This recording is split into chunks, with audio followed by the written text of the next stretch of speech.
Well, good evening. Welcome, everybody, to episode 243 of the Canadian Football Countdown, a proud member of the Canadian Football Podcast Network and the Alternative Football Network. Although we're not alternative football, we're the real deal. I'm your boy, Trey Colbeck, joined with Adam Stewart. Adam, how are you doing today, man?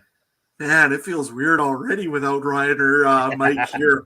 No, I'm doing good, Trey. It should be a fun night here talking a little bit of CFL football. Although, some big news just coming out of the CFL today. So we'll talk about that right away. Well, yeah, for sure. I think one of the top moments of the year people were talking about in the Discord was the episode when it is just you and me, which happens rarely. Because Ryan doesn't step away very often, and if he does, he usually tries to make sure Mike can babysit. But both are gone, both are unavailable today. So Adam's in charge. If anything's wrong with the screen and cameras, it's Adam's fault, and if I screw up saying something, it's on my fault because that's how we got it. But yeah, I got to do sponsorship. We got to do some commerce here. What pays for everything and makes the world go around. The Canadian Football Countdown is brought to you by our presenting sponsor, Wow, Game Time TV. Learn more by visiting GameTimeTV.com or follow them on Facebook at facebook.com/GameTimeTVMB. Don't forget the MB, Manitoba. And as always, we want to acknowledge the Canadian Football Countdown is brought to you from Treaty 1 territory, the traditional territory of the Anishinaabe, Cree, Ojibwe, Dakota, and Dene peoples, and the homeland of the Métis Nation, as well as from Treaty 4 territory, traditional territory of the Cree, Saulteaux, Dakota, Lakota, Nakota, and Métis Nation. And speaking of Métis, it's Festival des Voyageurs here in Winnipeg. My kids have been talking about it, learning about it in school, ho, all that. I wish I had one of my girlfriend has her Métis card. My one son does. I wish I had that sash. That sash looks cool. I can't remember what it's called. There's a name for it. I love the Métis stuff, eating the syrup in the snow.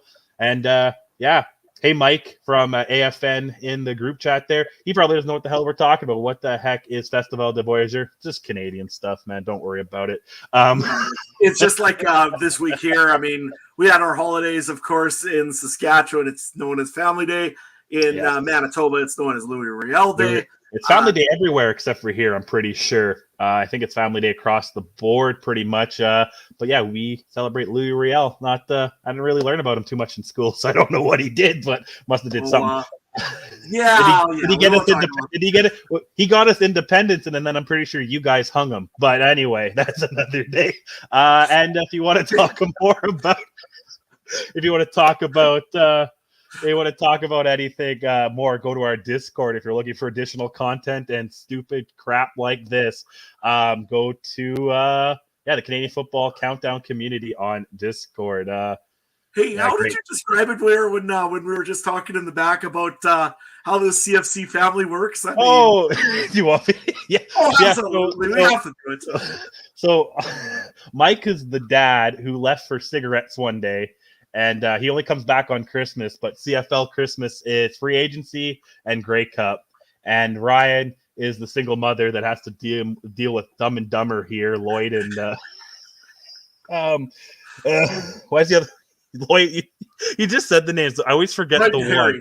Harry. There you go. I always forget Jeff Daniels' character, Lloyd and Harry here. And we trying to make the things go around, and to mention to check out our free agency frenzy show if you missed it. You don't have to watch all 8 hours. I don't think I watched 2 seconds of it because I was on it, so I know what happens. So we have a lot to talk about today, but some big news that kind of got bumped to the top of the docket, I think, is just not too long ago, maybe 20-30 minutes before we started shooting this, is Chad Kelly and the Toronto Argonauts are the plaintiff, I guess, in a lawsuit. Is that the proper term?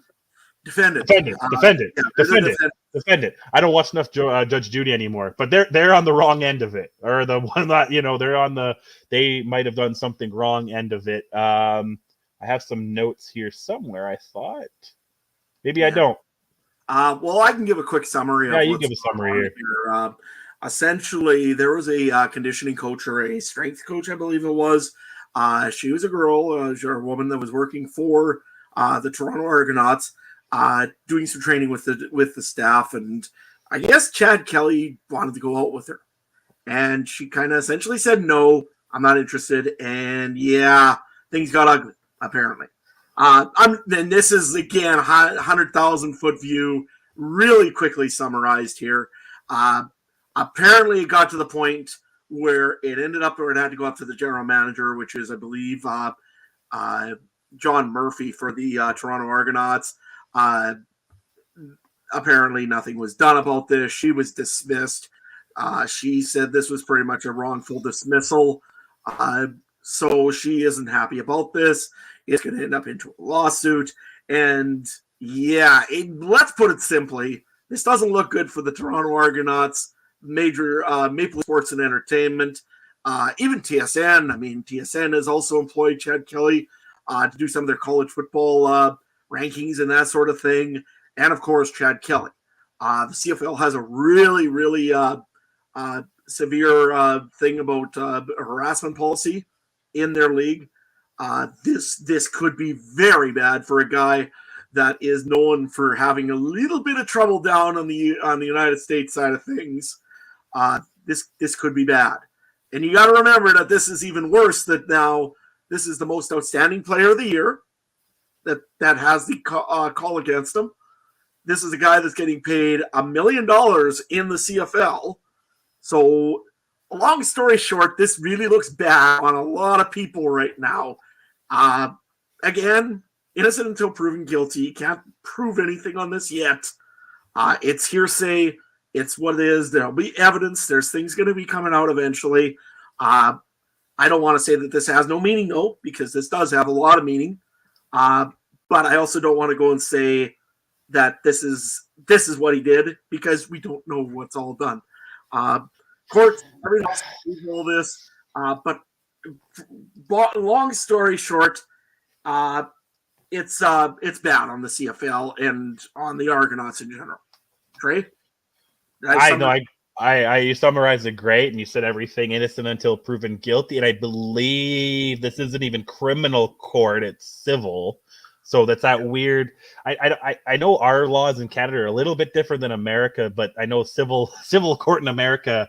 Didn't Trump just have to pay a bunch of millions of dollars to people, but then he was found criminally innocent? Like, it's a weird system, so it's a little different. But I think the league will definitely be monitoring this. And yeah, like you said, there's a strict policy against it, but this might be one of the biggest names to have something like this come down on him a little bit. Like, other guys where this has happened aren't exactly the reigning MOP, one of the highest paid players in the league. So yeah, it's kind of uncharted territory when it comes to that. When you want to look at it, this is kind of, I don't want to make the direct comparison, but this is Patrick Mahomes, Josh Allen, Joe Burrow kind of getting in trouble, or Deshaun Watson even. He's to some degree. So it'll be very interesting to see how this proceeds and how it affects the team.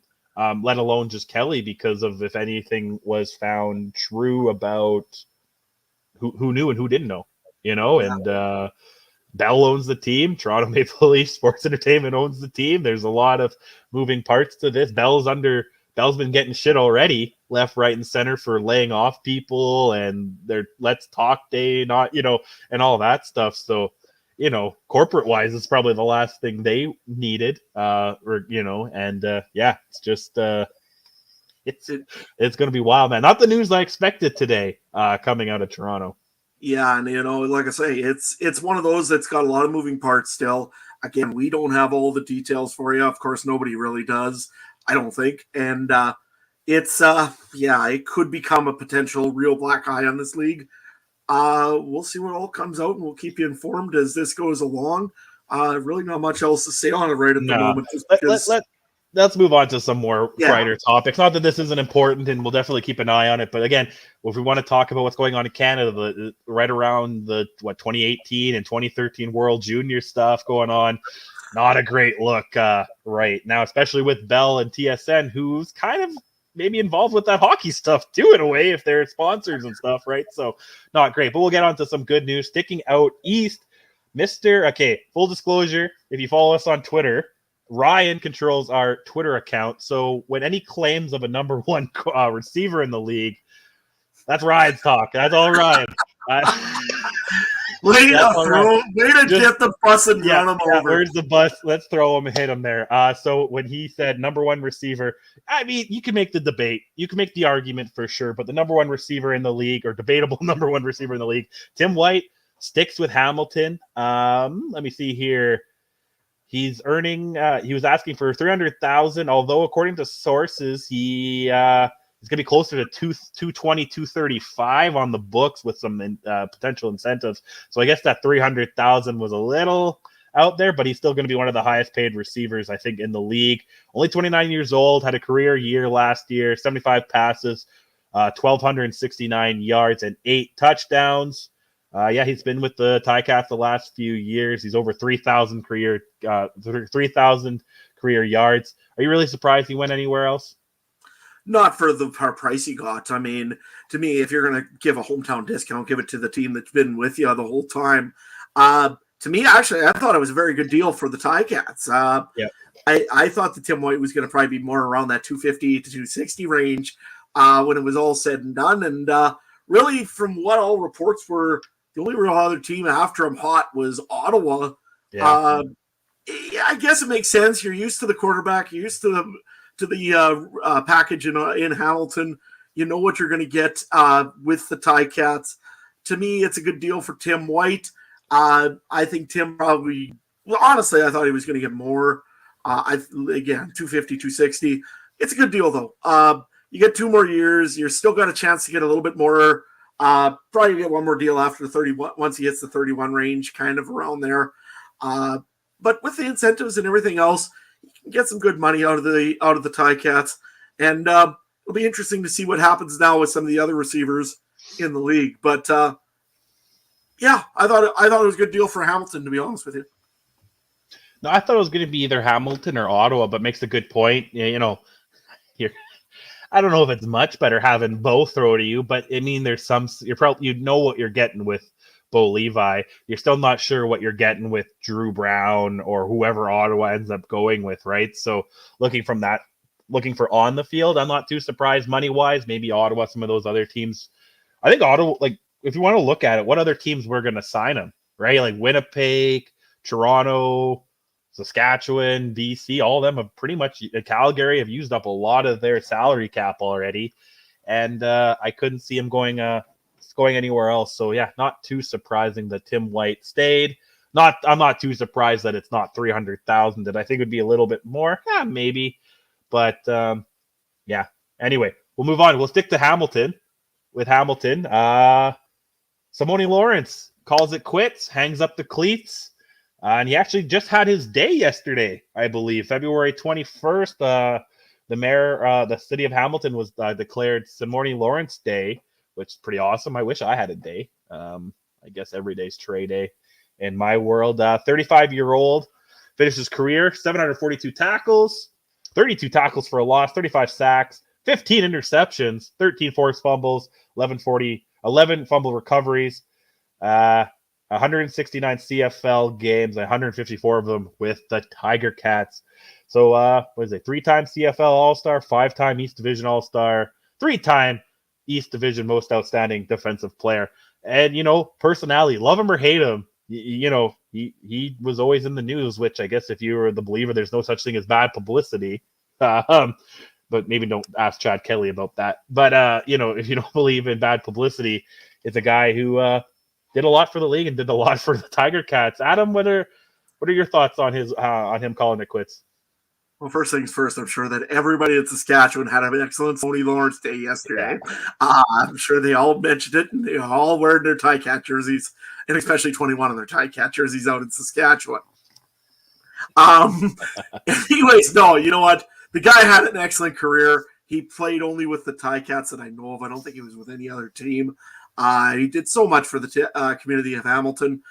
He got his own snowplow truck named after him. He's had some great memories in Hamilton. He's one of those legends kind of now in the area. And, here's my question is he a Hall of Fame worthy linebacker that should be in the CFL Hall of Fame? I'm going to say yes, just because I know he didn't win a trophy. Didn't win the big trophy. We didn't win a Grey Cup, but he was such an inspirational. Like every time he said Hamilton, guaranteed you were mentioning Simone Lawrence once. He was a great tackler. He could hit hard, clearly. He could play the game real well. I would think he's probably a Hall of Fame ballot kind of guy. What do you think, Trey? Well, actually, according to Wikipedia, he did start his career with the Edmonton football team, what they were called, in 2012. He was traded to Hamilton for Greg Woch and Jeremiah Mazzoli and Nathan Kanya. So let's see how that trade worked out. And then he left briefly to go to Minnesota in 2014 to return to the Ticats, where he has been ever since. So yes, he 99% of his career in Hamilton, brief stint in Edmonton. But yeah, even in Edmonton, I guess your Rough Riders wouldn't love him there. Yeah, did he actually play in Edmonton? It says he played 15. He was dressed for 15, started in 1. Okay. But he contributed to 15 tackles, 11 special team tackles, and 1 fumble recovery, according to Wikipedia. So they take that for what it's worth. But yeah, I never understood the hate for the guy. You know what I mean? Like, he was never a guy on my team, I guess. He did play to the whistle, and, maybe he didn't hear the whistle sometimes. That happens. It's hard to hear with the helmet on, but you can't deny he had passion. You can't deny he had love for Hamilton, and that's what you really want to see. That's one of the best things I love seeing is the American guys who grow to love the city. Stiegel here, Stiegel, Henry Burris, Simone Lawrence, guys like that who, especially when they pick one team, because really, how many of these guys, when they come to the league, do they know the difference between Edmonton and Hamilton? Probably not. One's more west and one's east. Maybe they know that. But at the end of the day, they come up here for May to November, and then they get the hell out. But when these guys stay, you love to see it. So, I got to say congratulations to Simone Lawrence. And he's still with the team, right? Some kind of special advisory role or something like that, or promotion role or something like that. Something nifty that he's still in and around the team, which you love to see that too. Dan, I wasn't realized that he was with Edmonton first, but no, you hit the nail on the head, Trey. You love seeing these Americans that you're right, come up, just embrace the community that they're in and away they go. I look at a guy like Darian Durant in Saskatchewan. When he was here, everybody loved Darian Durant. Yep. And then same thing here. Simone was one of those guys in Hamilton that everybody loved. Pinball is another one also in Toronto. Over I always forget he's American. Yeah, I know. It doesn't feel like he's American. Even Mike O'Shea, he's Canadian. But, there's other ones too, though, that you could just mark out and say, like, for example, Anthony Calvillo. Loved in Montreal. Same idea. It's guys that have become American and are Americans that come in. I don't think Simone's Canadian, is he? No, he's not. He was born in Upper Darby, Pennsylvania, and he went to Minnesota. He is American. Unless you're maybe Dan getting that confused because he was eligible to be the Canadian with that new rule with the CBA because of how long he was. But yeah, he's definitely American. So yeah. Hey, that's what I mean. He's a guy that you don't even know if he's Canadian or not. You know what I mean? He's so important to your team, and there's that's great to have. Sometimes he's kind of like Big Hill. Big Hill could be an honest Canadian, like, you know what I mean, and everything. He lives here all year round, and Simone Lawrence was just Hamilton's version of that. So you love to see it. 21 Hall of Fame is weird to me, and the CFL Hall of Fame is even weirder. Because I was actually having this, and this is a whole other debate that we'll need to have at least Ryan and maybe Ryan and Mike for. But I was thinking about Collaros in the Hall of Fame, because to me it's tough, because you think of Hall of Fame, to me, needs to be over a long period of time. Collaros got hot over the last few years, right? Like, it's kind of hard to say. I don't know if I would put him in the Hall of Fame because he's only played really well for 3-4 years. He was playing well in Toronto and Hamilton. That's true. Before. But was he playing Hall of Fame, or was he playing Hall of really good then? Like, that's the thing. That's what I hate about the Hall of Fame, right? Especially the CFL, because you get guys who only come in for 2 or 3 years. How the hell do you judge that? Yeah, but you look at a guy like Anthony Calvillo, for example. That's a lifetime achievement award in a way, but also he started off with Memphis Mad Dogs, and he was terrible. No, I know, but my point is, it's hard. The Hall of Fame is hard. I don't know. I guess I would put Simone Lawrence's name up there. I wouldn't be mad if it was up there.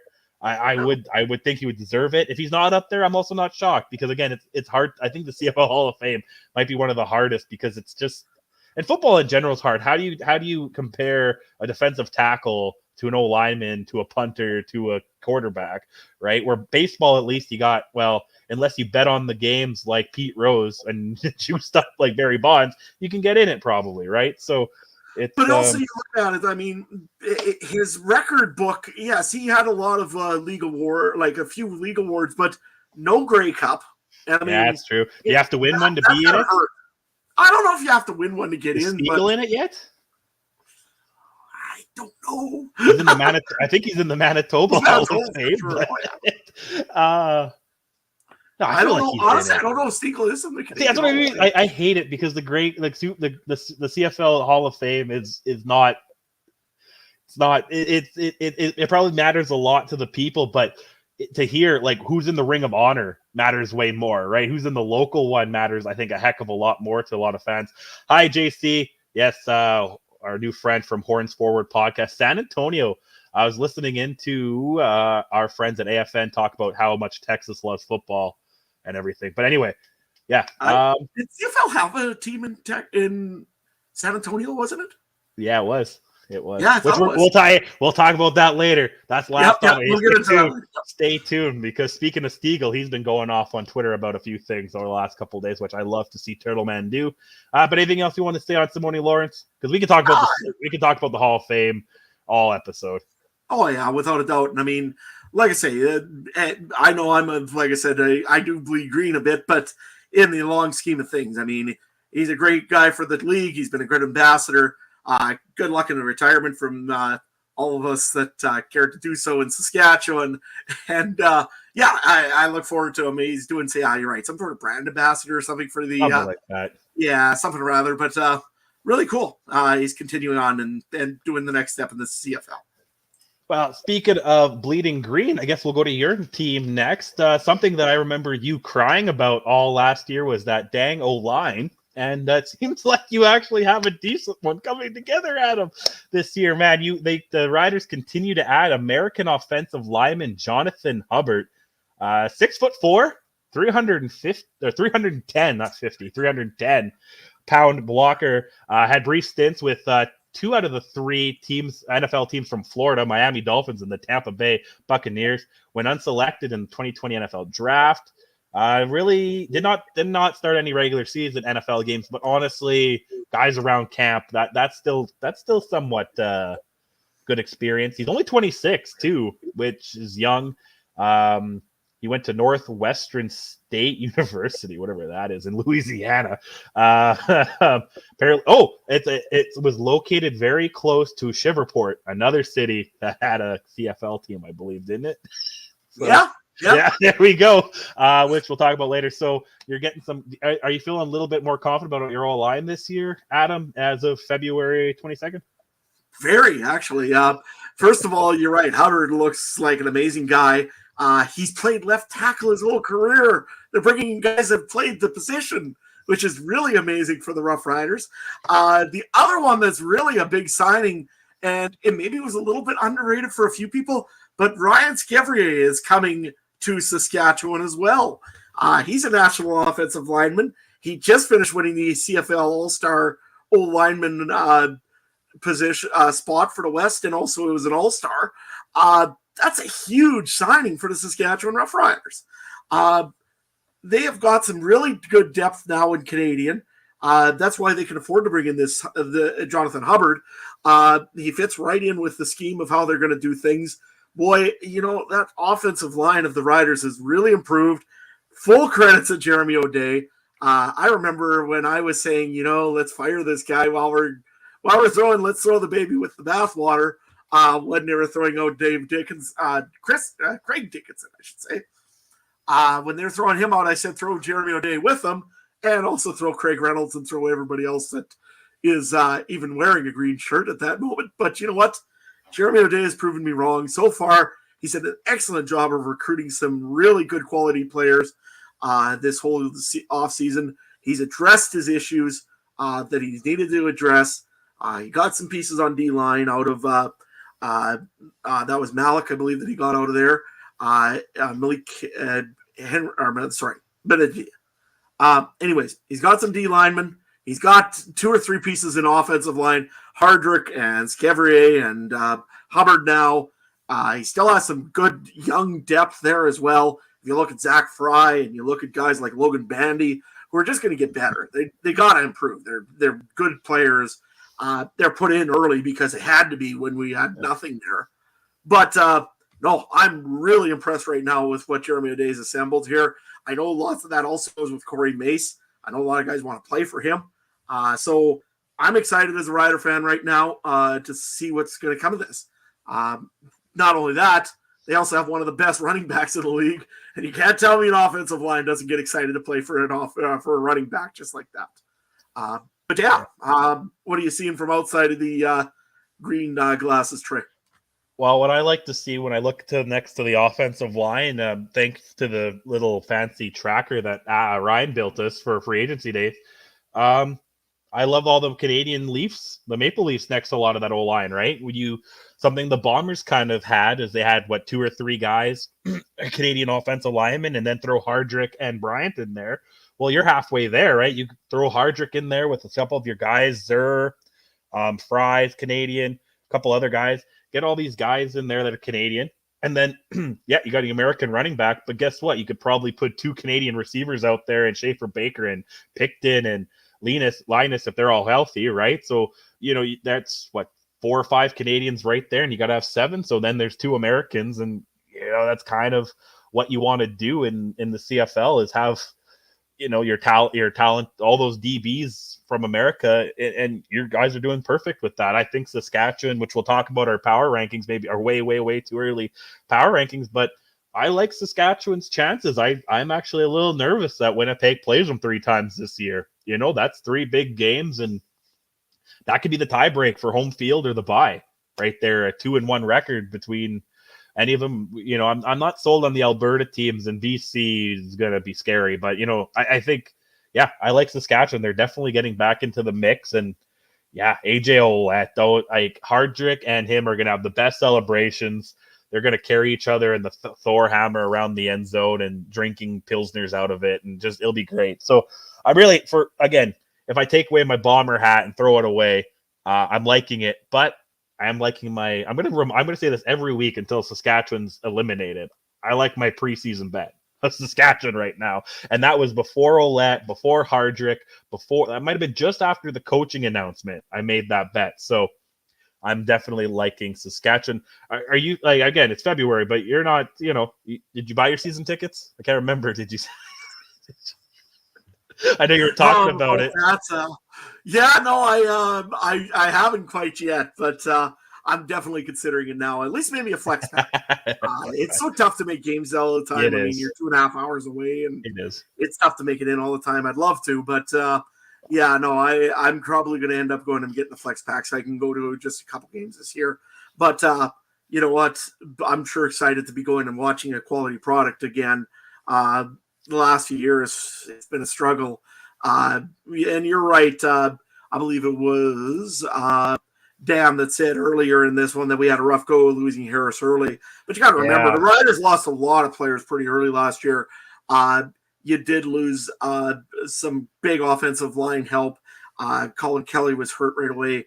I believe the big guy that they brought in from Toronto, my brain, that's what I'm saying. That's even depth, and I'm not even thinking of it already, even though he's an all-star for a few years in Toronto. Mm-hmm. Braden Linnaeus, in training camp had a severed kidney or cut kidney. How the heck did that happen? Right. I don't know, but I'm just saying they had that go down on him, and Linnaeus was essentially done for the season. You couldn't start the year with Keon Schaefer-Baker, who's recovering from knee surgery. Is he good now? Keon Schaefer-Baker, remember? Is he good to go now? No, but is he good to go now? Okay, I couldn't remember if he was hurt again or not. Yeah, I don't think so, and I never heard anything that he's injured. So he just didn't look too good coming back right away. So hopefully the offseason here, because I was higher on Saskatchewan, and let's even say Harris goes down again. Having a guy like Ouellette might help out fine a little bit, right? You don't rely on that arm as much when AJ Ouellette can probably pick up 3, 4, 5 yards a carry, right? So, and I mean, you got to remember also that, like I said, Schaefer Baker and Linnaeus, they really didn't have it. Well, Linnaeus did, but Schaefer Baker didn't have a training camp, and it's very tough to get going after you haven't had a training camp, right? I mean, you could do it, and I mean, he's been around the team. You think he'd be okay, but even then, it's still tough to get going. But overall, the Riders has done really well, keeping their team they wanted to keep on the field there. I really am excited to see it at MLS again for another year to see what he brings to the team. I know there's also a few others that I'm just really looking excited to see out of Saskatchewan, and I still think that they're going to bring in another wide receiver. I just don't know who yet. Well, that's what I was going to say. I feel like maybe they're missing that one guy. Like, they got a lot of good guys. But to me, Schaefer Baker, he's kind of that inside Nick Dembski kind of guy, right? Like, he's got speed and skill. And same with like Bain and Picton. I just feel like they don't have that real breaker for speed. Yeah, they don't have that Dalton Schoen going down 70. Did Rasheed Bailey retire? No, he didn't retire, did he? That was Jeff Coat that retired. Jeff Coat retired. I think Bailey's still Bailey's unsigned. I mean, he's not exactly, but I mean, that's the thing. He's the Bombers' fourth guy. Would he be first in Saskatchewan? I don't know. But let's see who's available in receivers. I know we're going to talk about it later. Tim White's gone. Why don't we get into it right now while we're doing this? While we're talking about some great, amazing, like there's still a whole pile of receivers and quarterbacks and defensive linemen and offensive linemen even that just haven't been signed yet. I'm just going to go and bring it up here real quick. The handy dandy little form that we get out of Ryan that really lets us see everything going on. Starting quarterback, though, there was a couple other signings that were brought in earlier that we didn't get to talk about. If you notice, there is no Jake Dolegala left on the sheet. And there is also, from Winnipeg, who was it there? Sorry. Who signed from Winnipeg to BC? Prukop. Dakota Prukop. So both of those guys are off the sheet. They both signed with BC. So BC has some real depth at quarterback right now. And we'll get to talking about their starting quarterback in a little bit. But anybody on this roster here or on the free agency that surprised you that it isn't signed, Trey? Nah, maybe Ryan's probably crying over his boy Cornelius. But other than that, no. I mean, I think Cornelius was overrated. And Arbuckle, same. And then Dominic Davis and Kai Loxley, they're the third inch kind of guy. And I think some teams might just rather roll with some unproven American other than a 27-year-old and a 34-year-old, right? So, like, maybe that was a spot that the Bombers would have picked up somebody if they didn't get Strevler kind of thing. We'll talk about Toronto. You never know. Toronto might look at some of these guys going forward, depending on some things. Saskatchewan, I don't really think Saskatchewan wants any of these guys. Again, do you take Cornelius over Fine if Harris goes down? I don't know. Maybe you bring him in if it's long-term just in case, but I couldn't imagine. Ottawa's got 20 quarterbacks right now, so I think they're fine. Montreal just won the Grey Cup with Cody Fajardo, and Caleb Evans is okay. What else? Hamilton. I'm surprised. Actually, Hamilton, I believe, only has 2 guys on our list, unless they have some American we don't know about. So I mean, but they got 2 guys I'm confident. I'm not confident, but I'm confident they're gonna go with, and either Powell or Mitchell. So whoever they bring in would be the third guy. Edmonton's got 20 quarterbacks. Calgary, they got a few. They got a couple now. They got Matthew Schultz. We just talked about it's fine. So I don't know. Do we want to answer XFL Mike's question real quick, because he did mention, because I kind of mentioned it, who would Chad Kelly's replacement possibly be? I think they're kind of high on Cameron Dukes, aren't they? Yeah. So I think their backup Cameron Dukes would be the guy, and maybe they'd bring in one of these 4 guys as that second guy again, but I think they would give Cameron Dukes, because from everything I heard, they're pretty high on this guy, isn't he? Yeah, Cameron Dukes, they seem to be very solid on. If something happens, I would imagine he'll get an opportunity. I could also see possibly maybe that they go crazy and try to chase down a quarterback that gets let go in the NFL somewhere. Not Nathan Rourke. Don't even start that one. But hey, you never know who might be open. Mac Jones. I mean, if crap really hits the fan too, you wonder what they might spend to get a guy like Bethel Thompson or Trey Ford. I don't know, would they try to get Bethel Thompson back from Edmonton, thing? They'd have to pay astronomical. That's what I mean, though. But I mean, also it's February, and if they get thrown down a whatever game suspension or a complete, I know we're getting off the topic here, but if we're trying to think what Toronto might do, you might have to pay a little bit. But it's also the CFL. I'm sure they'll just go with Cameron Duke. Duke's same thing as other teams did last year when quarterbacks fell. Like, didn't every quarterback get hurt at some point? Really? So, yeah. And then, so we talked about quarterbacks. So, yeah, those really are the big four guys is about it. Running backs has been pretty depleted, isn't it, here? Yeah, Andrew Harris, he's not playing. We all know that. I mean, Shannon Brooks, I guess you could say maybe. Again, American running back. I mean, there's 1,000,001 of those usually running around that hasn't really proven themselves yet in the league. Same with Greg McCrae. I mean, he's had flashes when he's had an opportunity in Winnipeg. I had him really high because I thought he might get an opportunity. He's an underwhelming Lucky Whitehead. You know what I mean? And Lucky Whitehead too was kind of injured too a lot, but that's what I mean. He just didn't seem to. He's that kind of position for speed. He's that small speed guy that could work, but yeah, he just doesn't fit into the Bombers structure and no one else right now. Keenan LaFrance, I feel like I picked him up on fantasy sometime last year, and he actually picked me up a good game or something here once in a while. But clearly, he only played one game. I think I picked him up for that one game. 7 for 10, 27 yards. Yeah, I mean, yeah, he got 7. Whatever. I can't remember. He picked me up something good. Or maybe it was so you thought he wasn't even in the league. Someone thought he wasn't in the league. I thought he wasn't even in the league. Yeah. So. Again, slim pickings here. Andrew Harris, I believe, is coaching in BC this year. I thought so. I don't think he's playing. But receivers. This is where it gets interesting.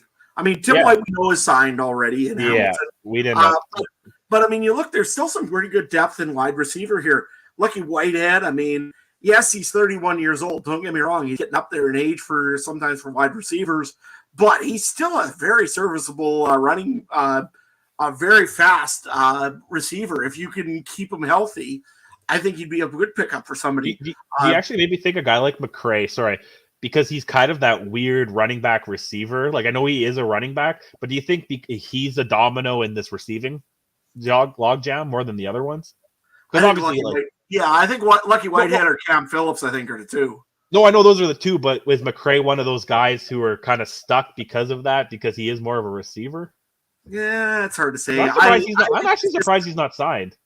Yeah, a little bit. I mean, I'm more surprised because nobody's really picked him up because there is a lot of teams that use American running backs. I thought that you'd get a chance on a second spot or a third spot, but there's really not very many second or third spots open in the fields right now in the backfields. And I guess without the waggle, he's not really a UFL guy. I mean, he's got speed, but the waggle definitely helps, right? Yeah. So, but this list is wild. If you told me back in December that Lucky Whitehead, Cam Phillips, Rashid Bailey, Nate Bahar, didn't Hakabuana sign somewhere? Yeah, I think Luther Hakanavanu did sign already. Yeah, he did sign. But you know what I mean? If you told me half Bahar, did Bahar sign too? Nope, I don't think so. But if you told me half these guys are going to be up here, February 22nd, a week plus after free agency, I'd be a little shocked. Even Tim White holding out until yesterday, seemed a little weird. So definitely these are guys that, though most of them are guys that you can just put in. Like, yeah, training camp helps, obviously, but you know what I mean? This isn't Lucky Whitehead or Rashid Bailey's first rodeo. So if they come in March, April, I'm sure they'll still learn the playbook. I'm sure that if they come in June after some injuries, I'm sure they'll take a week and come back like everyone else. Does Duke Williams really get an opportunity, though, anywhere anymore? I mean, in all honesty, he blew off Saskatchewan essentially. Yeah. Hamilton, he had some attitude issues. I mean, you seen him kind of pouting a little bit there once every so often when Tim White or some of the other guys Bayless were getting plays over him. I really wonder if he's maybe burned his time up here in the CFL. Would you call me wild if I said Emmanuel Arsenal got signed before him? Why did Manny Arsenal get signed today? Yeah, I bet he gets signed before Duke Williams. I think so. Honestly, yeah, I think so. Manny Arsenal is a proven veteran and can still play, I think, a little bit. Yeah. Is he your number one receiver, though? No. But, I mean, for depth or for – and again, BC, what are you doing? Sign him already. Well, actually, speaking of, you were talking about the Riders. What one guy on here would you want to put in right now? I would probably go with Cam Phillips, to be honest with you. I would say Lucky Whitehead's a good receiver, but Cam Phillips has the age to him.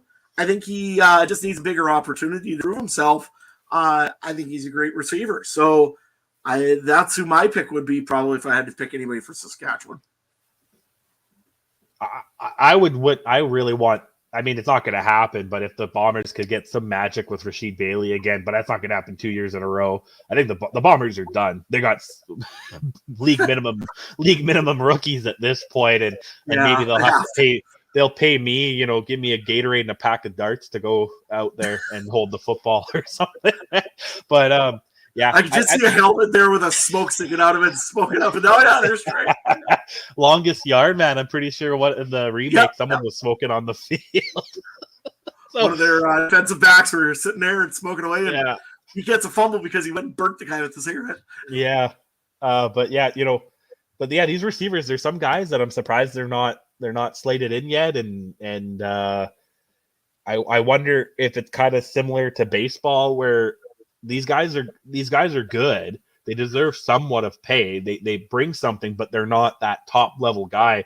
So that's like in baseball, that's when you get a Corey Bellinger and stuff like that, who really good player, but he's not Ohtani, right? So he's got to wait, and I think that's what these guys are. They're not the Ohtanis of the league, but they're second tier. You know what I mean? They're guys who show up and they're guys who make stats. Rasheed Bailey, unfortunately, was the fourth guy in Winnipeg. Lucky Whitehead was kind of the fourth guy in BC. Yeah, Duke Williams, I think, is just done. I wouldn't touch him with a 10-foot pole. Arsenal, he might be a guy who signs late depending on injuries. You got those two Canadians. I'm surprised they're not signed, so. Yeah, and then, Shaq Evans is the same thing. Injuries are just kind of piling up on him. But let's run over to offensive line here really quick. There's still some pretty big names here. Chris Van Zyl, if he's not in Hamilton, he's got to be done. I would think. Colin Kelly's played some big games for the Riders in the last little bit. He's not bad. Again, we talked about Scevrier. He's in Saskatchewan now, so this one's signed. Jeff Gray, still not signed by that one's a big shock. Yeah. That's a big shock for me. I don't think he's not going to fit into Winnipeg anymore either, so I don't know. I would think it's dollars now. I don't think he fits. Yeah. It's because I would think after losing Hardrick and Richmond to retirement that would be a big one to sign. He again never really played, but NFL training camp experience. When I was working at the stadium, we got kicked out for 2 days because he had his pro day. So no one was allowed to be in there except for NFL execs or whatever. So and he had it up here. So that's a big thing when you make the NFL execs come to Canada to watch you. So he had some hype around him. And then there's there's Eric Lofton. He's already re-signed. Now with Saskatchewan though, he went to Winnipeg. Right. So that might be the replacement again. Yeah. For sure. Good evening, Richard, in the chat. I see you're here. And then of course there's some visual ones that you're used to seeing on there. Josiah St. John. Come on, don't bring him back to Saskatchewan. That's all I ask. Third time's not a charm in Saskatchewan. Landon Rice is another one that I'm kind of a little bit surprised about. As we said before, that was the last piece of the Johnny Manziel deal way back in the day. So interesting to see if he comes back for Montreal. That's the offensive line. Defensive line, Woody Barron's still available. That's kind of an interesting one as well. and AC Leonard, the Edmonton Elk, still available. It doesn't sound like they're going to go and Chris Jones really is that interested in him for some reason. As Edmonton has said now a few times, they're done in free agency. We got what we wanted. So yeah, a little bit surprising there, I guess. Any D linemen stand out to you? Just a couple you mentioned. AC Leonard, definitely a guy that I would love to have on some teams. Is Ken Laurent one of those ones too? 36, probably, spend a lot of time in Hamilton. Might not come back if it's not there. Jordan Reeves, that's the brother of the NHLer, right? I'm surprised he's not. He's been serviceable. He's bounced around a few teams. You get the Canadian. Yeah, and you got the special teams player. You get the Canadian with it too. Vincent Desjardins. No, not so much. Or Desjardins.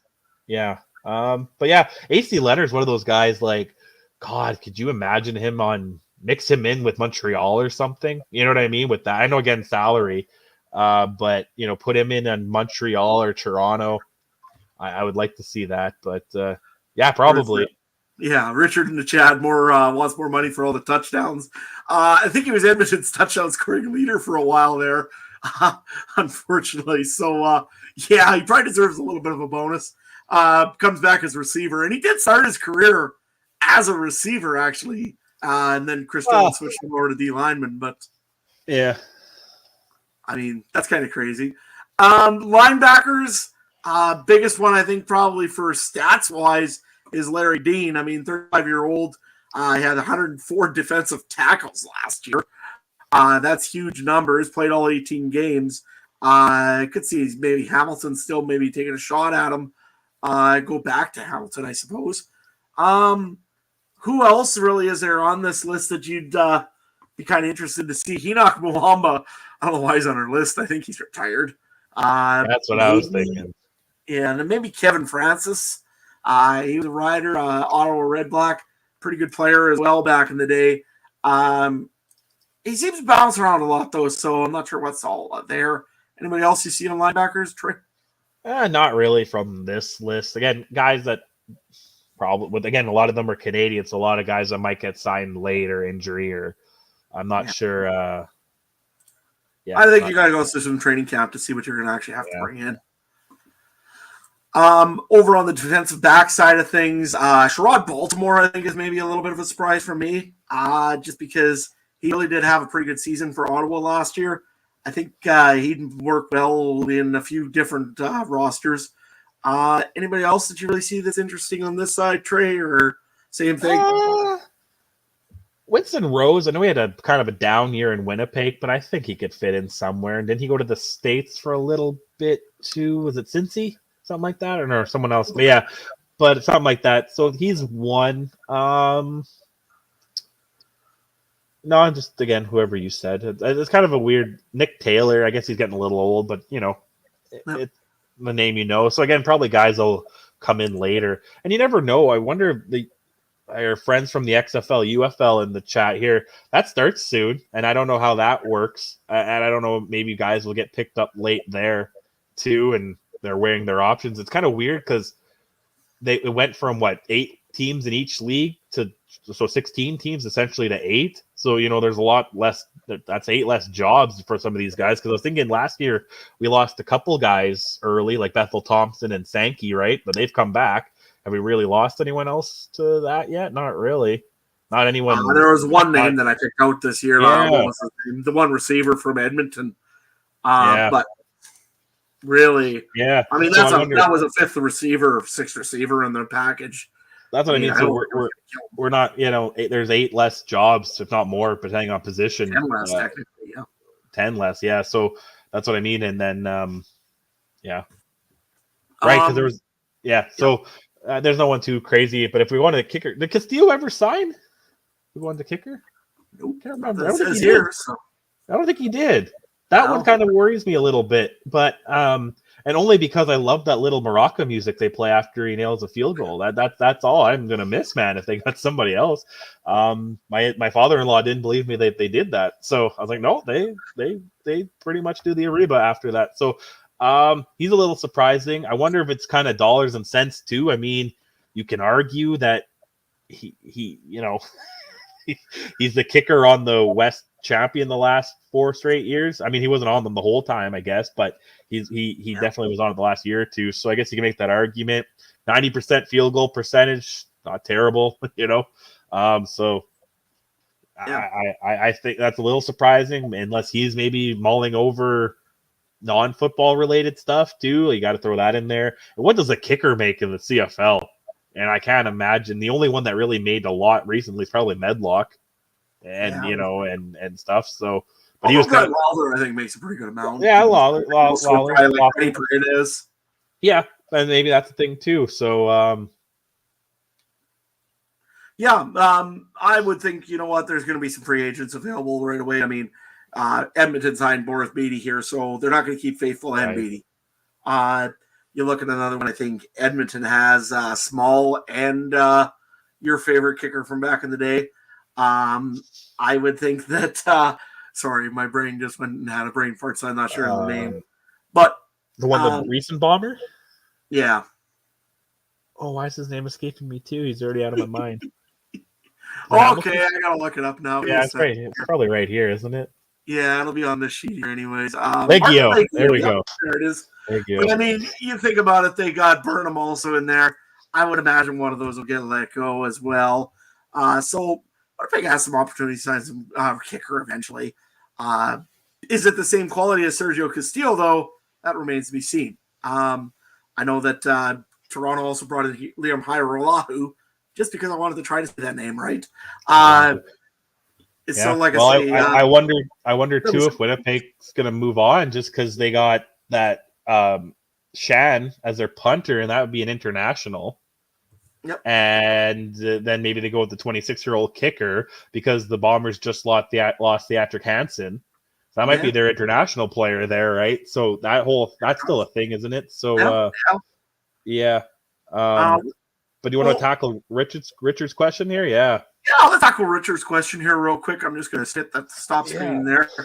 Just listen to the 3 Down Nation podcast today. They talked a bit about the salary cap and how a lot of these new contracts are now using the marketing aspect as a loophole. First of all, what are we talking about here, Trey? Do you know? I'm not 100% sure, but I wonder if that's kind of like what I've been saying for kind of tied in where some teams are going to have like a wink handshake and be like, hey, you play here, you could be Simone Lawrence and do that. Hey, you play here, we'll get you like some kind of marketing where, because I wonder how the contracts work where if the team can facilitate them getting being promotion like that, and even if it's for their team and other corporate sponsors, that probably doesn't count towards salary cap, right? Where they're like, that's what I mean. Hey, Princess Auto just paid a lot of money to be the new name. I wouldn't be surprised Willie Jefferson's in a Princess Auto commercial. You know what I mean? And that money would go directly to him too, right? So I wonder if that's what Richards is. Marketing portions of contracts don't count against salary cap. That's all I said. It kind of ties into what that's just more of an official way to go about it. It's like college, name, image, and likeness, man. Like these players are going to get paid to do whatever. It's going to make things interesting. But I mean, I'm not too shocked. It's probably one of those things where it's just more open. Like, don't tell me again that teams like Winnipeg and Saskatchewan aren't going to be like, hey, you come here and you're going to be, on billboards. Every radio station's going to want you. Every car dealership's going to want you. Every school's going to want you to come read. You're not going to get lost in the shuffle like Toronto, where you're competing with the Jays, the Raptors, the Leafs. You come to Winnipeg or Saskatchewan, I see more Bomber posters than I do Jets right now, and even the Jets are doing good, right? So you know what I mean. So it's I can definitely see that as a benefit, and I don't mind it. I mean, I honestly hate salary cap. I get it, but sports is the most capitalist thing in the world, right? There's nothing more capitalistic than sports. You pay people to play, especially children's games, and you pay them and whatever, but we're going to restrict your spending. And I don't like it. People always make the argument about baseball. Baseball doesn't always win. The same team doesn't win. We had Arizona and who was it? Texas. Is that what it was in the World Series? Yeah. Arizona had one of the lowest salaries in the league. Baltimore did good with one of the lowest salaries. Dodgers and the Mets had the two highest, and they got bounced first round. The Mets didn't even make the playoffs, and Dodgers got bounced. Atlanta gets bounced. So I don't know. Salary cap to me doesn't overly matter. Even Toronto. I mean, they had a huge salary cap, and they got that's bounced. What I mean. And they got bounced. Yeah. And so, I just don't see one ownership group being able to go that far and above. Maybe Toronto because it's Bell, but we've seen how much they don't really spend. So is there any team where you're like, oh yeah, that team's going to go way and above and spend 10 times the salary cap to get a guy? I can't see it. But I definitely also think they should do the one exemption rule, at least one, or quarterbacks don't count or something, right? So you can keep some guys. I think we got to start getting some more guys from the NFL or got NFL-y. Too many guys want to be second or third string in the NFL, but here's my thing. I'll get back to Richard's question a little bit here with the marketing portion that they can market themselves. Saskatchewan's pushed that forever. For example, I know that's Capital for Automall. They go and they do an advertisement with the starting quarterback saying how he buys a vehicle from Capital or he loves this team at Capital Automall. Mm-hmm. There's other groups that always do promos with the quarterback or with the running back or with the receiver, whoever the star is at that time. They do speaking engagements throughout the community, and they get paid for them. Don't think they're going for supper. They're getting paid. They get their hotel. They get their meal. They get their vehicle to take in and out of the show, and they're getting paid a good sum to do it too. In Toronto, I mean, you telling me that they brought Chad Kelly over to TSN just because that's a little bit of a perk. He's got a job with TSN and he knows it. Oh, he got free tickets to the All-Star game. You know what I mean? Raptors game. That's all perks. And I mean, like BC, if you're in BC right now, it's very tough to compete in the local market, especially when the Canucks are doing so good right now. Yeah. I mean, it sucks to be a little bit like Vernon Adams, but you got to be paid for it then. So that's I don't know. To me, it's like I said, it doesn't count against the salary cap. I don't think it ever should because it's very hard to measure that stuff. I don't mind it. Andre over in the chat, he asked if we heard about the Chad Kelly accusations. Oh yeah, we heard about those. Take a look at the earlier part of this podcast. I think probably in the first 8 minutes, that was our first topic of the night was Chad Kelly and what's all going on there with the Argos with some with lawsuit on them right now. Yeah, because to me the marketing it's almost the same thing as taxes. Some places just have more, some places just don't have it. Right? It's you want to go play hockey in Texas and Florida? Well, why not? They have no tax. You want to come to Winnipeg where they take 40% of it? Okay, well that's the Jets better, the marketing better not count in the NHL then. But I mean, it makes sense to some degree. And yeah, how are you going to keep track of that? You know what I mean? Like one guy, like I said, there's going to be Willie Jefferson is going to get a heck of a lot different than the number one D lineman on another team potentially. You know what I mean? Simone Lawrence might get more though than some other guys. So I don't mind it. And they should get paid. Yeah, but if you let's say you come to Saskatchewan, the nightlife ain't the greatest in Regina. Let's face it, we all know that. It's also a perk sometimes to go to Montreal and be all a part of what's going on in there, right? I mean, you may not get paid as much, but you get paid more in Saskatchewan. We got no life after football, and you're known everywhere. Or you go to Montreal, you get paid reasonably well, maybe not as great as some of the other places, but you get some nightlife and you get some little perks out of there. So it's all personal taste and preference as far as I'm concerned. It's nothing you're going to be able to manage. Like I said, unless they really, they need to go either. I think they need to go either one way. Get rid of salary cap and just say, hey, everything's free game. Or you got to put everything under the microphone, like under the magnifying glass, and that's just a headache too, right? So I think just let them do what they want. You can't control it. Yeah. And Richard's brought a good point in the chat too. Again, he says, "Well, yeah, but Toronto, BC lose players because of high cost of living. Yeah. But also, you know what? I still say there's something to do in BC and Toronto, and you're not that guy that's going to be top of mind every minute of every day, right? I mean, that's worth something to some guys, but maybe it's too much cost of living. Yeah, just the the difference between Chad Kelly and Austin Matthews, right? You know, they're the best player on their team, respectively, and there's a difference of thing, and it just is what it is, right? So, I mean, let's face it, you could go buy a house for $1 million in BC and pretty much are living in a cardboard box, and you come to Saskatchewan and throw out $1 million. Well, you got a lot of house there. Oh, $1 million house in Winnipeg that's 2 boxes, Adam. That's 2.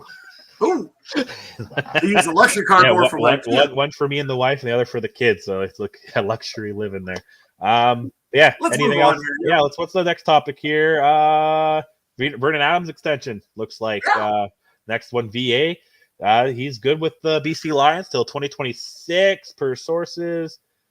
Nice signing bonus, it looks like. I think, over $500,000 or something salary cap hit. Hopefully he got some marketing money too through all that. And BC picked a guy that they're going to go with, at least for the next couple of years. I'm sure a lot of that's guaranteed money, if not most of it. So, Adam, how do you think about VA sticking with the Lions?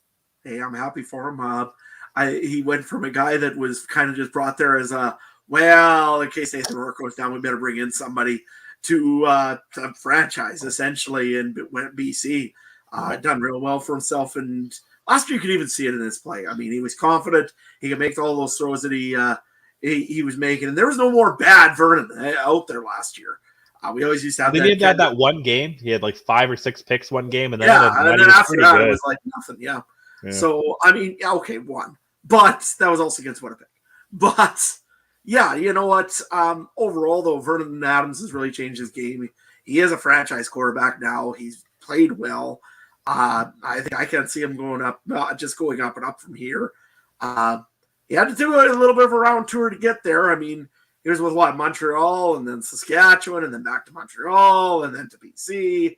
So he's been everywhere. I think he was originally BC and property right when he was drafted, and then I think he got traded to Montreal. He's been all over the place, Vernon Adams. But hey, he's found a home in BC. Good on him. He ain't going to be joining any of the barn parties in Saskatchewan, Richard. I don't think anytime soon. He's got the BC area covered, and BC's been fun to play in. Yeah. So he actually started in Montreal in 2016 and 2017, then went to Saskatchewan, then a brief stint in Hamilton, back to Montreal, and then to BC. But I like it. Good player. You know the TD to interception ratio is close to 2-1, which is what you want in the CFL. You're never going to get much better than that in the CFL. Maybe 3-1, 4-1, but those guys are hard to find. And I think he's got a good team around him, and I think we'll talk about our way too early pre-rankings here, but BC's got to be in the top, to some degree for most people in the West. It's hard. They didn't really lose a ton like Betts and that, a couple other guys, but I'm liking how they're looking. Let's see what's next on our list. I think we're on to the way too early power ranking. I think so too. I'll quickly run through Ryan's. He put them in the Discord, so we'll throw him under the bus once again, and then we'll pick apart his. We'll start at 9. He's got Ottawa. 8. He's got Calgary. 7. He's got Hamilton. 6. Edmonton. 5. Saskatchewan. 4. BC. 3. Toronto. 2. Winnipeg, and 1. Montreal. Quick look. His top 4 are kind of similar to what ours we'll talk about, unless you changed yours from the Discord, but neither have I. But Montreal at top. We'll get into it, but neither of us have Ottawa as our bottom one, but Ryan does. What do you think about Ottawa? Do you think I understand the skepticism, but I think they got to be a little bit better than 9th. Yeah, I think they're better than 9th, but I think it also all depends on their quarterback again. They very well could be right at the bottom of 9th if Drew Brown doesn't perform this year. Like I said before in Ottawa, they're going to go where their quarterback takes them. They brought in some good pieces. I like what they did, bringing in Jamal Peters and a few other pieces into the defense. I think they're going to be a good team. But that being said, they got a good offensive line. I think they're going to have a pretty good running back there with Williams. But I think what they really need is a quarterback. Until I see their quarterback playing at a high level, I'm not really going to be oversold on the Ottawa Redhawks. And I can see where Ryan comes in at number 9 even. So yeah. So actually ours, we'll just go kind of step by step here because ours, we both have Hamilton, Calgary on the bottom. We just have them reversed. You have Hamilton 9th. I have Calgary 9th, and we have one up. I mean, that's the way I see it. Calgary and Hamilton, I'm not high on either of those teams. I don't think they have the quarterback to do it as of now. Maybe Powell and Hamilton, but I mean, it might be better than Bo. But he did show some stuff last year. Wasn't too high on him.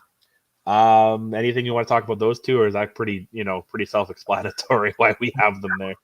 No, you summed it up. I mean, I think it's going to be a very big competition for quarterback in Calgary. I could almost see Jake Mayer maybe losing that job right off the bat in training camp. They really still push Bo Levi Mitchell and Hamilton. I'm surprised by that. I didn't think his thing would be restructured. I thought he'd be on TSN this year. Yeah. I thought he'd be done. But no, he's back.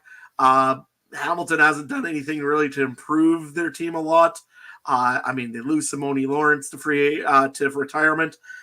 They've lost a few other pieces again in their defensive line. They've lost in their defensive backs and in their linebackers. I mean, Jameer Thurman was good. Now all of a sudden you don't even have Simone Lawrence or Jameer Thurman. I can't say that defense is going to be better. Their offense, I haven't seen them really sign any major, huge pieces that are making me say Hamilton is going to go ways. And with Bo Levi the way he is, unless he's really gotten the year and got his head back into it, don't expect much out of Hamilton. No. If we're moving on, we did the same thing again at spot 6 and 7. We have the same teams but switched. You have Ottawa at 7 and Edmonton at 6. I have Edmonton at 7 and Ottawa at 6. Again, I think it's pretty self-explanatory there too. Ottawa, I think, is better, but they're not number 1, right? So you got to put them in the middle. And Edmonton, I don't know, man. They got Bethel Thompson, but I don't know how much. Did they do a lot right now? They made that trade. It depends. I don't know, but Gittins was quiet last year at times, so I don't know. It'll be interesting. But again, we pretty much have them the same, just swapped around. They're kind of. I wouldn't be surprised if either of those teams finished third in their division, making the playoffs.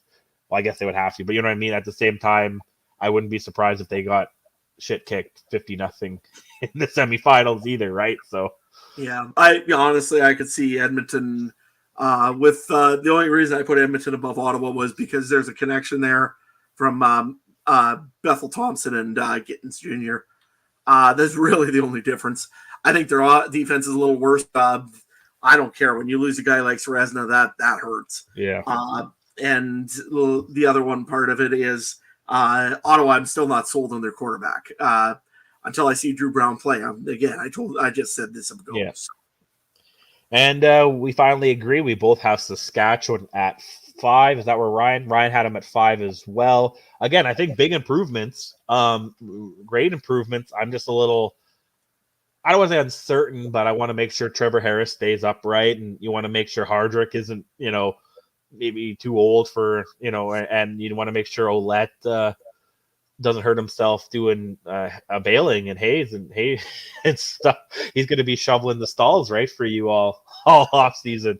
So, but I think Saskatchewan will definitely improve. And in my list, I have them 3rd in the West right now, and that's where I had them when we talked on free agency day, right? I think they're that team, might be 10-8, where Winnipeg and BC are just 12-6 or 11-7.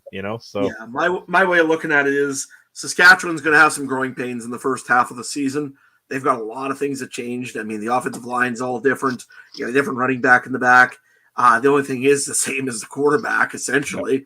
So it's going to take a little while for them to get adjusted to it. It's a new quarterback or a new coach, new coordinators, new everything, essentially.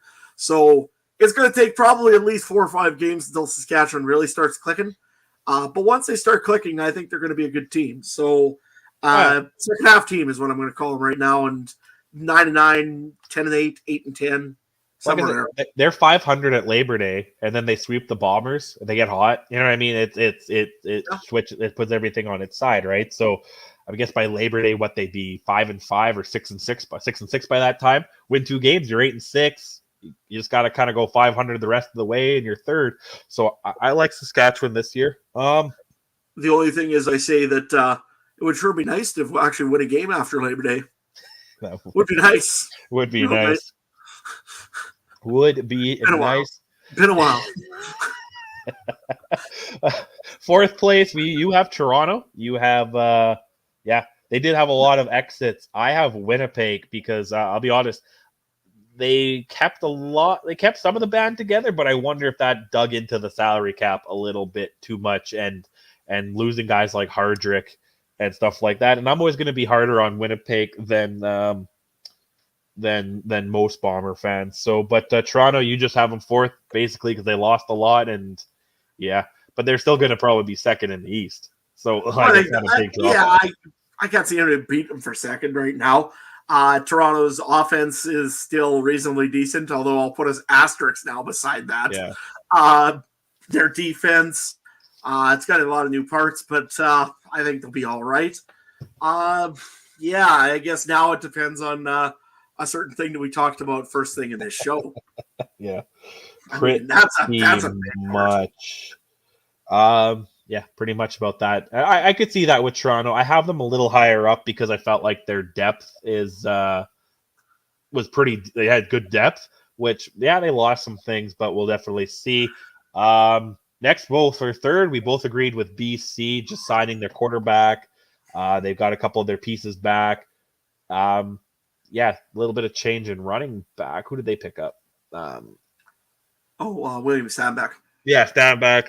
If they use them effectively, which I think they could and should, it'll be good. BC third. We kind of both seeing them potentially finishing second in the West if we go by that. I could see definitely a playoff game in BC place this year. Anything about BC that makes you kind of high on them for third? Yeah, I think their defense is really good. They brought in the pieces they needed to bring in. William Stanback will help the running backs. Still, the only question I got with him is who's going to take a wide receiver spot, especially with the injuries that they're going to start the season with. But, VA gets going hard right away. They still probably don't really even need a great wide receiver in there. Vernon Adams just really looked good last year. So I could see them hosting a great they're going to host a Grey Cup. I think they're going to host a playoff game too. So yeah, for sure. Up next in second, this is where we kind of differed because you had Toronto before and I had Winnipeg before. This is now where we have them. You have Winnipeg as second. Did that kill you? Was that hard to put? Little bit. Do you notice on my list there that I got the teams that stayed together the most? Yeah, with the exception of Toronto there. Those are the teams that always stay together the most. And I mean, when you got a quarterback that's used to a receiver and used to most of the offensive line in front of them, and you still have the same running back behind them, that offense is still going to be pretty good. Pieboy, I know you put in there, BC lost 18 sacks. Yes, they did. Nathan Cherry, I think, is going to be right back in there, and they'll be fine. See, I don't like that. Like, I get where he's coming from. Yes, they lost 18 sacks, but at the same time, you're putting a guy in who could easily get more that, and you never know. I get the point of that. That's like those stupid baseball stats, like whatever WAR is. Like, they win this many games are in your lineup. How the hell do you know that? So, but I think BC will be fine. Their defense is good. Yeah. And I'm not completely sold he's going to stick in Detroit, honestly. So he could be a guy back by Labor Day or Canadian Thanksgiving anyway. And without a doubt. So. I mean, and the other thing is, you got to remember, it's a team game. How many guys grabbed the offensive lineman and threw him out of the way so that Matthew Betts could make that sack? That's what I mean too, right? That's my position on a lot of Bomber players, that they're not going to be good. But you know what? Winnipeg honestly hasn't lost a lot of pieces. Are they going to be a little slower than last year? You know what my question mark is? Last year was the defense. It's still the defensive line. And the linebacking core is still my questions. If they're good and they're okay and they can still make some moves, they'll be fine. The offense I have no worries about. But the defense, get a little worried. But not much. I'm still not as worried as some other teams. As long as old man Calero shows up from early bird dinner to make it to the games, I guess I'm okay. And then all three of Jefferson driving them, so you know. So all three of us got Montreal, the reigning, defending, undisputed Grey Cup champions, as number one. Again, they they weren't busy in free agency because they kept most of the band back together like a lot of championship teams do, right? And again, does that kill you seeing Moss and Fajardo winning? I'm glad for them, actually. Yeah. Just the way that they got treated in Saskatchewan when they left. Yeah. They were pretty much told, you guys are a bunch of losers. Haha, look at Montreal, those idiots. They're taking them. Those guys, I mean, like, I heard it all. And to see them win a Grey Cup afterwards, half of me as a Rider fan was like, ew. And half of me was like, this is the best thing ever because this should humble a lot of Saskatchewan fans. Did it humble any Saskatchewan fans? No. Because we're still not. But you know what? It was great to see them win. And I think they did a great job of re-signing all their players. And I mean, you still have one of the scariest defensive lines I've ever seen. So, I mean, Sean Lemon and Darnell Sankey, come on. You guys are an embarrassment of riches in the defense. The offense is really good. They have some young receivers that are just on the verge of breaking out. If you look at like guys like Cole Speaker and I'm not trying to think of the other names in there that I'm thinking of. Even they brought in Tevin Jones. He was a great receiver in Saskatchewan that apparently couldn't understand the playbook, allegedly. Yeah. But he worked well with Jason Moss. So, you know what? Give Montreal credit. They're right now, they're the number ones they deserve to be, and why wouldn't they be? Yeah, and the Pie Boy, what about Austin Mack? Yeah, it's a loss, but again, next man up. And again, he's going to the NFL. He's not a slam dunk. He could be back by Labor Day. You never know, right? So, yeah, I think that's definitely a hole in their, like a slight hole, but champion. You know what? I'm going to give them the same credit. Everyone wanted to kiss Winnipeg's ass when, but they lose Winston Rose or they lose this guy. What if they lose Lawler? Well, they find that's what championship teams do, right? They find a guy to fill the hole, and that's what Montreal is going to do. And I think their new ownership too, right? Like their new ownership wasn't even in place at free agency last year, and now they've got a whole full year. A guy who seems to care, a guy who wants French TV deals. I think he's going to do everything to be like, we're going to be the Winnipeg of the East. We're going to have this. I'm not going to say that in comparison, but every team wants to build a dynasty, right? So listen to some of the depth that they've got for wide receiver. Like I said, Devin Jones, Cole Speaker. You got Tyson Philpott. You've got Tyler Sneed. Sneed was breaking out at the end of the year. Yep. Keon Julian Grant is still a good receiver. Chandler Worthy's still on that list. I mean, these are the guys under contract, and if they really feel like they need to, they could probably bring in another piece or two. But in all honesty, why would they? Yeah. They've got lots of depth. If Austin Mack shows up back from Atlanta, why not? I mean, they'll be more than fine. No, 100%. And then real quickly, because our last topic we're going to talk about, some U.S. expansion talk came up, and Stiegel was having fun with it on Twitter. You know what? Let's Google it, just in case especially because we might have some of our new AFN friends in here that might not know about the Canadian expansion in '95. So let's, maybe go down a little history lesson here. I didn't get to talk about it when I was on the AFN show last week. So, so talk about would we ever go to south of the border again? In 1995, there was 5 American teams. One of them did win the Grey Cup, the Baltimore Stallions. There's also the San Antonio Texans, the Birmingham Barracudas, Memphis Mad Dogs, and the Shiverport Pirates. And interesting enough, it was split into North and South Division, which that always throws me off. So basically, 3 American teams were guaranteed a playoffs. Would we ever do it again? Adam, what's your thoughts? First of all, there's other teams, too, that we have to bring up. The Miami Manatees, don't forget, they were just about to be coming. I mean, that would have been the best name ever for a team. There was also the Las Vegas Posse. Right? Yeah, we can't forget about those guys. Nope. And, of course, their first singing of the national anthem by some singer that didn't know the Canadian national anthem. Yep. That was the first time that Saskatchewan went down there. They got a Vegas show. Sacramento Gold Miners too were in '94. Yeah. There's also the Memphis Mad Dogs, as I mentioned before. Yeah. There is all sorts of weird teams that were going to be coming up. It was an awesome time in the CFL because it was chaos. But some of the rules were insane. I mean, for starters, Americans didn't have to have American or any Canadians on their roster. Right. was because you can't enforce that. So no, you couldn't. So they were tried, and I mean, it was hilarious watching these teams play. And I mean, obviously the U.S. teams had the advantage because there's just so many more American football players, right? Nevertheless, the first year, I think it was it the Colts in '95? They won it, but in the year before, they were in the West Final, and Louis Pasaglia, the BC Lions, ended up getting a game-winning field goal to stop the Americans right where they were. But yeah, that was kind of some throwback history for you there. And then the next year, the first Grey Cup ever held in Regina, Saskatchewan, was the Calgary Stampeders and the Baltimore Stallions. Baltimore Colts or Stallions. They wanted to be called the Colts, but a certain team wouldn't allow that. Well, I wonder which team. That's actually crazy because it was the Baltimore Colts, and then they moved them in secret to Indiana.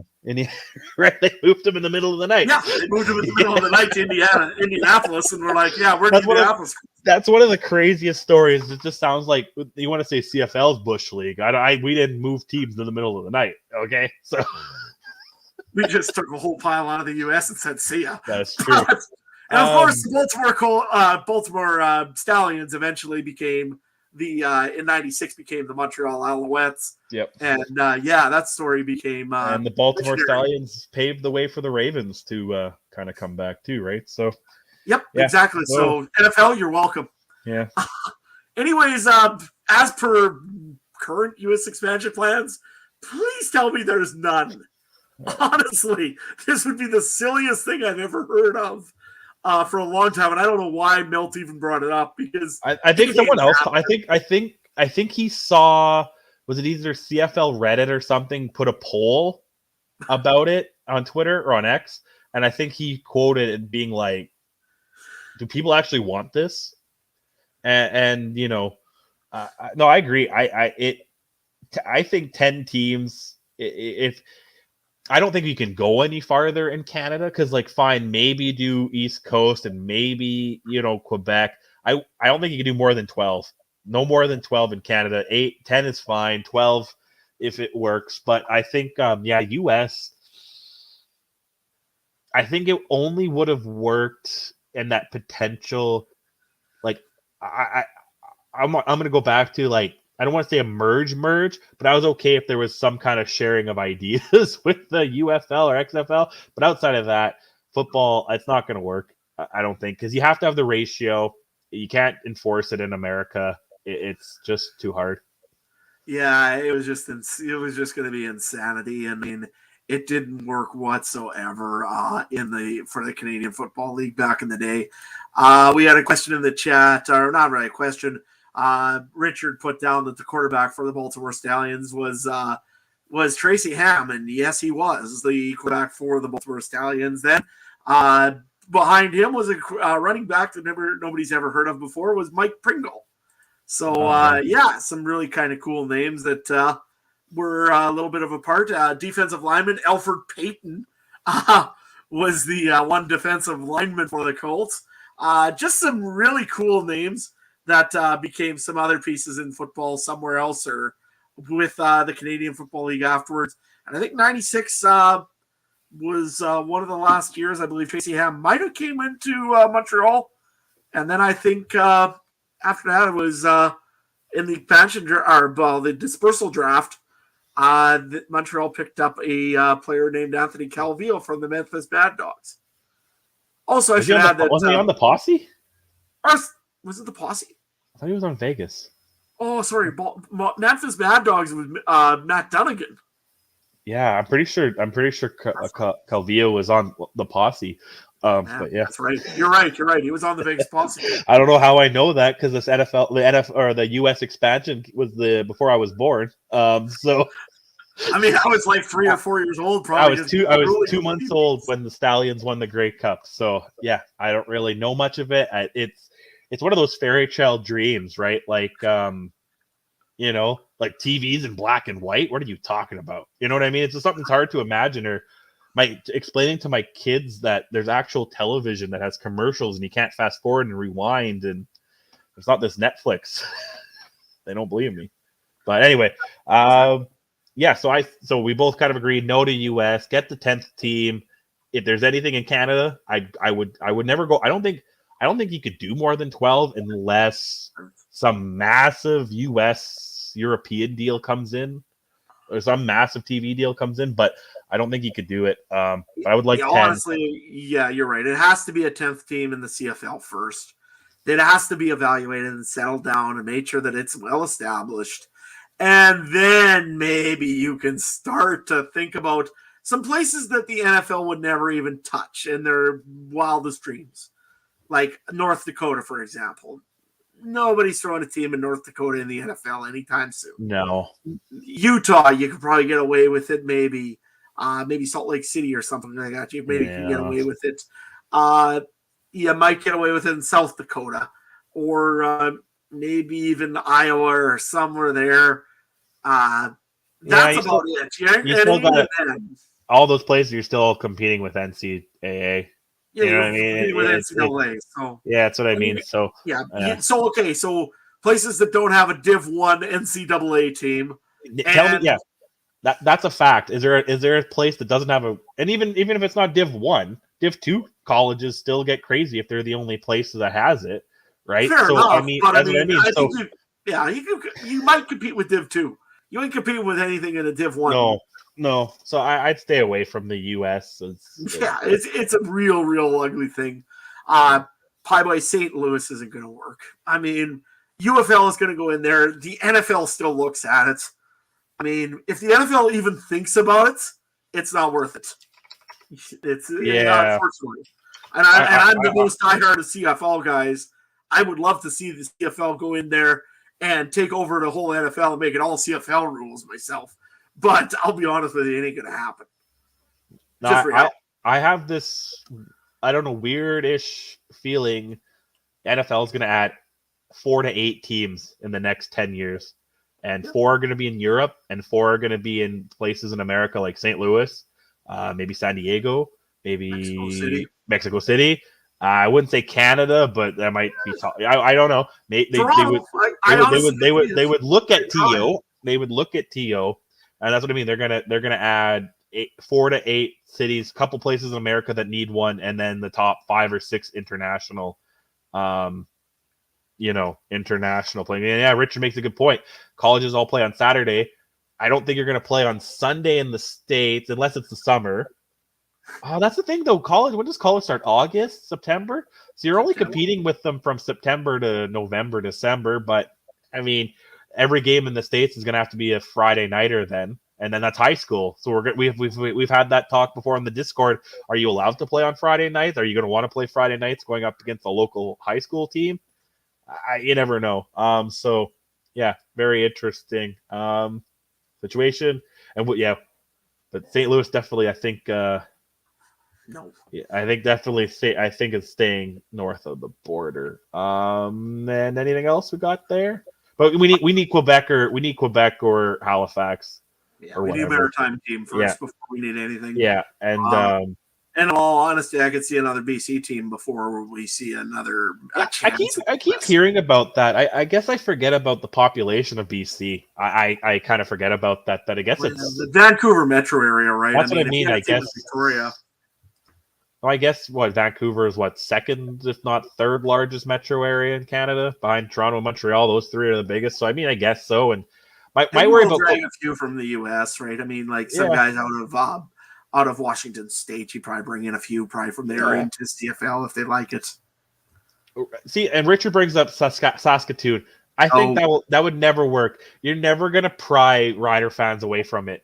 You can't do it because you're not gonna convince anyone in Saskatchewan or anyone in Manitoba to leave their team. Richard, Richard, you've been drinking. No more Moose Jaw. Anyways, no, Saskatoon. Honestly, you know what? It's the bigger place in Saskatchewan, but people travel. That Highway 11 is more than enough to get everybody into Regina. If anything, it wouldn't provide. if anything, I don't know if there's a stadium, but if anything, I think every team should start looking at I don't want to say neutral site game, but another game, kind of like what BC's doing, kind of like Touchdown Atlantic. If there's a stadium that works, like I don't know where Winnipeg's going to go because that's the only stadium, but I'm sure, is there a stadium in Saskatoon? Yeah, Griffith Stadium or even Saskatoon Minor Football Field would probably. It wouldn't have the same capacity. I mean, no, probably 5,000 or so, but I mean, it's enough. Expand it. Same thing what BC's doing. Didn't Edmonton have a game in Fort McMurray one year for preseason or something? Have Montreal. Again, I don't think Quebec City's going to work because the Montreal owner's from there, and I think he's going to want to lock down Quebec as his territory. I mean, you can play a game in Laval. I mean, you could probably have one of the minor on the U Sports turf for one game. That's but I mean, for one game, for play. Even if it's exhibition, just have every team have a whatever game, and it's their version of their own little winter classic and somewhere, and just let it, and it expands. Because sure, I know we live in provinces that kind of everyone knows about it, but maybe there are people who just moved to Saskatoon from out of country that don't really know because they don't see the stadium every day. Right, and it takes the team to come there. And I'm sure I know the riders are very well known, but well, and you know what? But good on their effort of going into having their training camps, not in Regina, having it in Saskatoon. BC does the same thing. They go to Kelowna or to the Okanagan. They have their training camps over there. Calgary, well, same thing with Edmonton. Edmonton, you can probably do it in Fort Mac, although usually it's on fire at that time of year, so it's a little tough.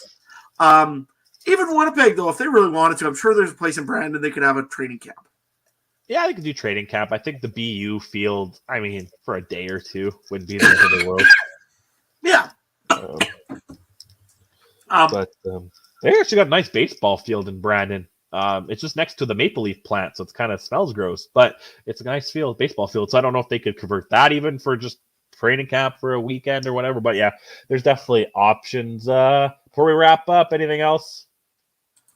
I got nothing else really for this week. I mean, the big story of Chad Kelly and all that. We kept bringing it up there. If you do want to follow that and learn what we've talked about earlier, I mean, watch the earlier part of this podcast. We'll be on it. We'll be watching it. But I mean, let's hope. I don't know what to hope on that one. Yeah. To be honest, it's what it is.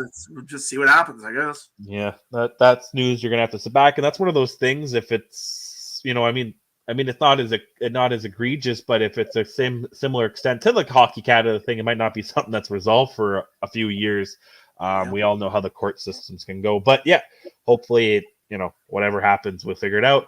But this is a wrap up time. We'll be back. I'm not sure the exact date. We haven't locked it down, but probably next week or the week after. Same time, same great people. Ryan should be back, and we're going to start looking at our off-season rankings. We'll probably go over our rankings again, and I think our top 5 players in each position, like we did last year. I know we all have some regrets, and a couple of us had some good picks. On-field stuff, good picks anyway. We'll look at that over the next few weeks. And if you want to continue the madness with us, follow CF Countdown Pod on the X. And you can listen to Ryan talk about how Tim White's the number 1 receiver in the league, and are on Facebook at facebook.com/CF Countdown Pod. I've never actually found anything by typing that all in.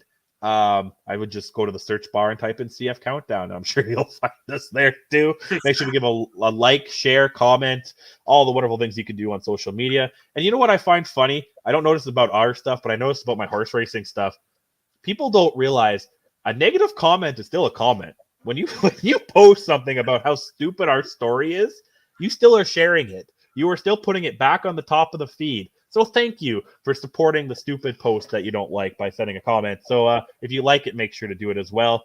Check out all the other great shows from around the Canadian Football Podcast Network at CF Pod Network on the X, and our new friends at the Alternative Football Network at the official AFN on X, or alternativefootballnetwork.com. Make sure to check out UFL starts in the next month or so. I think training camps are kicking off. I think it starts April. Very interesting there. as we saw last year, some guys like Sankey and stuff like that spent some time there and then came up and won a Grey Cup, right? And we got Bethel Thompson when he went down to Atlanta. Now he's back. So, yeah, definitely some continuity between the two leagues. Reminder, our Discord, check that out, CFC Discord at the link in our description. Thank you, Mike, March 30th. I wonder if they'll be available. I know XFL was on TSN last year. I wonder what it'll be like this year. And whatever podcast platform you're listening to, we appreciate it. And like I said, do the fun things, comment, subscribe, rate, review. Unless the review's bad, 5 out of 5 or don't do it, and share the show with your friends. Help us grow the show. If you're going to give this episode a 1 out of 5, Ryan's never going to let us do it again. So, make sure to do that. Adam, where can people find you and everything you got going on?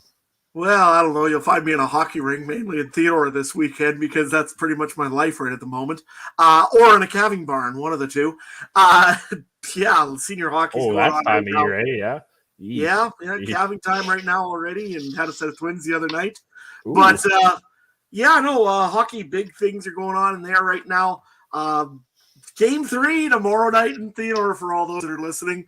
I shouldn't be throwing in plugs for that, but I will.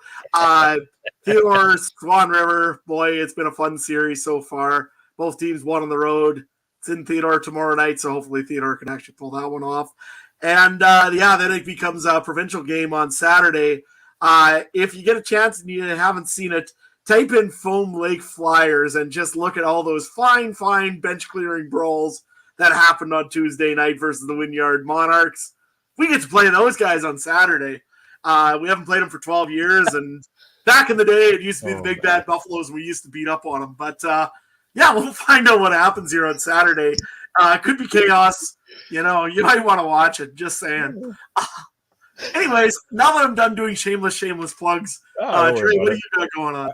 I am the king of shameless plugs. I try to mention everything I do all the time. So, if you want to see what I got going on the X at Trey Harness Link, I am the guy for harness racing stuff, and especially Western Canada. Where are we at here? I've actually had, crazy enough, back-to-back Friday nights. I hit the Pick 5 at Fraser Downs, the track in BC. One was $230, and the other one was $270. And if you follow my show, Harness News Update, you would have won that, Adam. So, you didn't listen. So, and I got that going on right now. So we'll see that. I'll be live tomorrow probably if I get that episode done. Shameless plug. I just posted my UFC podcast. You cashing in on UFC. Find that on my Twitter as well. I was actually doing pretty good. I was so mad last week. I went 5 straight fights right, and then I got the last prelim wrong, and then I went 3 straight to start the main card and got both main events wrong. So that's the way she goes. But I'm over 500 in all categories, so that's the thing. Ryan, find him at the CF Countdown. Tag him in that about who you think number 1 receiver is in the CFL. And if you do want to make it personal, it's at the Cooper Trooper 42. Yeah. And don't forget to check in on our dad who left for cigarettes, Mike Garrell, at Mike Garrell 1. No, Papa. Where are you? Papa. What is this thing? Mike Garrell. This is Mike Garrell on the X. He's got his hockey stuff. I see his show up there all the time. He's got his Game Time TV stuff. Busy guy. Give him a like and follow there. He's always got MJHL stuff going on too. All you guys are hockey. And I don't think I've watched 2 minutes of it this year. Didn't watch any juniors, which I usually do. I didn't watch any curling this week. Have you watched any curling? Watched a little bit of it there when Saskatchewan was 3-0, and then they decided to, lose it. So, sounds like they changed up the playoff format again, or it's different than I remember it being. So, that's one thing. Can we please just have the same format for 1 year? For one year? I didn't mind that. I didn't mind the old way where they had the pools, and then it was like that championship thing, and then the playoffs. And I didn't mind that that much. But I also love 4 teams are from Manitoba this year because we are the kings and queens of curling, apparently. That's why McEwen had to leave to Saskatchewan for the men's, because he could go to Saskatchewan because he couldn't win here, right? So you guys have a good player. My favorite curler is now on Team Saskatchewan. So we'll have to live with that. But till next time. You got the little clip ready? See ya. Let's see. Do I actually have it ready? Gee, you bugger. Give me 1 second here. Yes, I got it ready. Okay, let's go. Good night, everyone.